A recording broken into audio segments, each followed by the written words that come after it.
Hey there, creepy peeps, and welcome to another Exhumed movie review. Today we are talking about Premature Burial.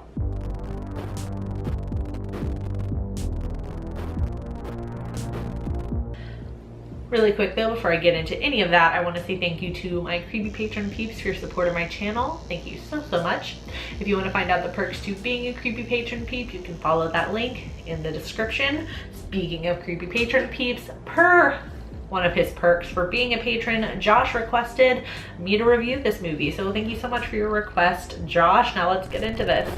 Really quick announcement, guys, and then I'll bring you back to your regularly scheduled Naim or Maven programming. I do want to let you guys know that I'm going to be live streaming on Friday, September 7th. It's the 7th at 9 p.m. Eastern Standard Time for my 4-year anniversary on YouTube. Don't really know what we're gonna do yet. I'm thinking like some sort of like games and fun things, maybe some stupid YouTube quizzes or something YouTube related, I don't know. And there will be a giveaway in the live stream as well, so I hope to see you guys there. So Premature Burial is directed by Roger Corman and stars Ray Milland, Hazel Court, and Richard Ney, and follows artist Guy Carell, who marries old flame Emily despite his warnings that he suffers from an all-consuming fear of being buried alive. If you didn't know, Premature Burial is an adaptation of an Edgar Allan Poe short story of the same name, and given that this is Roger Corman, obviously he originally wanted Vincent Price to play the lead role of Guy Carell.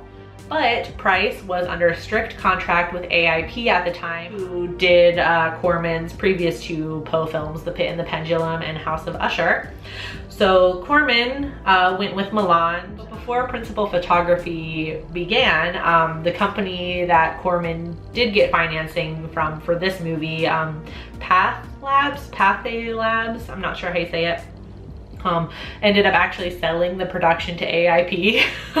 Which was probably super frustrating because then he could have gotten Vincent Price to be in the movie. But anyways, let's get into what I liked about Premature Burial. So I love this whole like being buried alive theme. I feel like it's a common thread that runs through some of Poe's short stories and poems. I feel like he often comes back to this idea of being buried alive. Damn it, that's a scary way to go. I love even more the measures that Guy takes to try and make sure he isn't buried alive, with his whole like custom mausoleum with all of his like little like tricks and levers and switches and things to make sure that he can get out of his coffin, and he can get out of the mausoleum, and so if he's accidentally buried alive, then it's okay, he'll make it out. I also loved the addition of the ulterior motive of Emily. Sorry, I'm gonna spoil stuff. So as you can imagine, I feel like this happens with a lot of Poe adaptations. Like the short story is super simple and doesn't include this in it. But in the movie, Emily definitely has ulterior motives that are revealed at the end. It turns out that she's the one orchestrating all of these events to drive Guy mad, which is kind of another Poe theme. There is often, you know, the character that is haunted either by somebody or something that is very much alive, or by a ghost of somebody that they wronged. And you know, a lot of Poe's stories involve somebody going mad from guilt or something like that. That's why I love Roger Corman's Edgar Allan Poe adaptations, because I feel like even when he adds things that weren't in the original work, he knows Poe so well that like the additions he makes seems like it was in the original story. Does that make sense? And on top of that, I feel like, unless it went over my head and I missed something, I feel like it's not clearly stated why Emily is trying to drive Guy crazy. I mean, I'm sure it's like a money thing, like an inheritance thing. But since they don't expressly say that, I like to think that she's just a little bit crazy and kind of like a Black Widow sort of character. I just like to think that way. The only thing I didn't like about this movie, I just wish they had done this one part differently. And I always feel weird like saying this because I'm not a film director, so I feel like I have no place to say like you should have done this differently. The point in the movie when Guy dies, when he dies for real.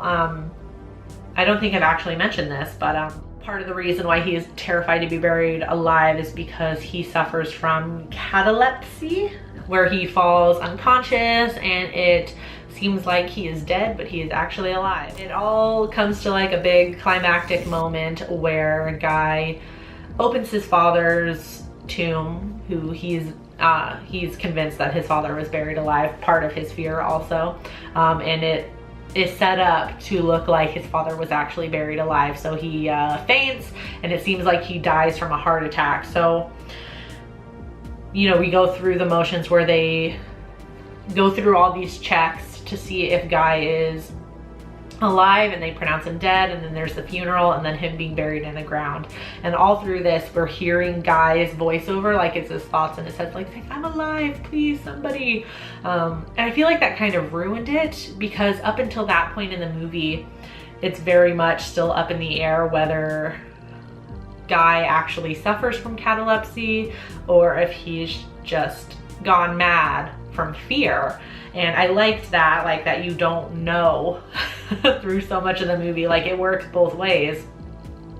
So I kind of wish they had kept that right up until, the way I would have done it is just, I wouldn't have had that stupid voiceover, and he gets buried in a coffin with a window in it so you can see his face, and right before he gets buried alive, you know, you see his eyes moving, like, so he's very much alive. But the other characters, he's already 6 feet in the ground, they don't see his eyes moving.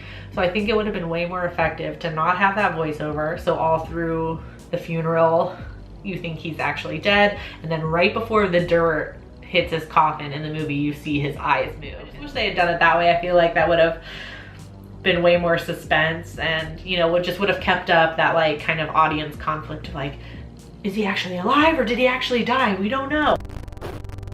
Anyways though, was Premature Burial worth it? Definitely. I really enjoyed it, although I would, you know, knowing that Vincent Price was really intended by Corman to play the role, I would have really loved to see Vincent Price in this, but it's okay. Ray Milland, I don't know how you say his name, did a really great job. So I'm gonna give this a 4 out of 5. On IMDb it has a 6.6 out of 10. On Rotten Tomatoes it has a 56% critic score and a 43% audience score. And on Letterboxd it has a 3.2 out of 5. So if you've seen Premature Burial, let me know in the comment section down below what you thought about it. Of course, I watched this movie on Amazon, so I'll leave an affiliate link on my blog so you can rent the movie that way if you want. There's no pressure to use that link, but if you do, it does help out the channel a little bit. I do hope you enjoyed this video. If you did, please give it a thumbs up. Subscribe if you're new here and become a Creepy Peep today. I post videos Monday through Friday, and you can ring that notification bell down there to be notified every time I post a video. Thank you so much for watching, and until next time, stay strange. Bye.